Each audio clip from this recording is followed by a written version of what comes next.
नाज़रीन, खिपरे जे अछड़े थर सां तालुक़ रखंदड़ पोरियत हलीम सोलंकी सूफ़ी राग गाए माण्हुनि जी दिलि विंदराए थो।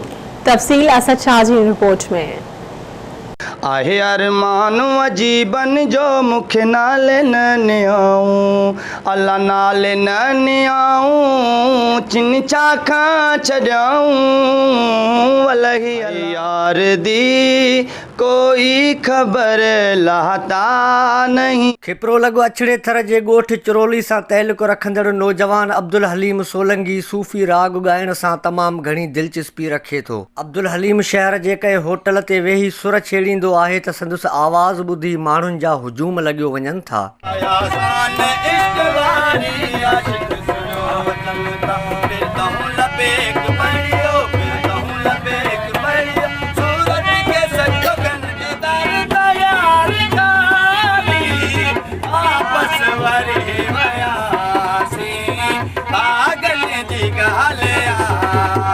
गुरबत ऐं वसाइल घटि हुअण सबबि अब्दुल हलीम फन वारी हसरत छॾे पंहिंजे ॻोठ खे वेझो लॻंदड़ ढोरो नारो शहर में मज़दूरी करे पंहिंजे बचनि जो गुज़र सफ़र कंदो आहे।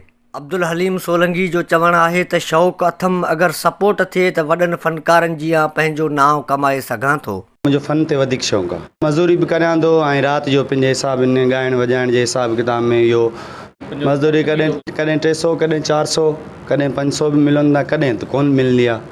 ओलियान ते वञा थो, संगत ऐं साथ है, हू दाद ॾींदा, सुठो ॻाईंदो माशाल्लाह। भोपाली में कंदो आहियां, मांझ में बि कंदो आहियां। अक्सर मुंहिंजो ॿिनि शयुनि सां भोपाली मांझ में जाम दर्जो आहे। कसरत आहे, मांझी फ़क़ीर आहे, जे अगरि उनजे पोयां हुजे ॻायां त मां अलाह चाहे त इहो अॻिते थी वञे, हालत तो ग़रीब माण्हू ज़िंदगी बि ठही वेंदी हली। पीर एजाज़ जो इहो तव्हांखे ॿुधाईंदा अज़ान अज़ान इश्क वारे आशिक सुणो अचनि था, फिर तहूं लबेक पढ़ियो, फिर तहूं लबेक पढ़ियो, सूरत के सजदो कनि था। मुंहिंजे होटल ते ॻाईंदो आहे त आवाज़ु मूंखे ॾाढो हिनजो पसंदि ईंदो आहे। हिकु मूंखे न पर जेको बि आवाज़ु हिन रस्ते सां मटंदा आहिनि ॿुधंदा आहिनि, बिल्कुलु अची शौक़ु सां ॿुधणु चाहींदा आहिनि। दिलि चवंदी आहे त तूं हिते ई ॻाईंदो रह, जीअं त असांजी रोज़ी बि वधीक हलंदी करे। बाक़ी ग़रीब आहे, हिन जो को माण्हू अॻिते कढण वारो कोन्हे। असांखे सभिनी खां वधीक बहितर मूंखे ई इहो दिलि सां वणंदो आहे त इश्क अज़ान वारी ॿुधी आशिक अचनि था।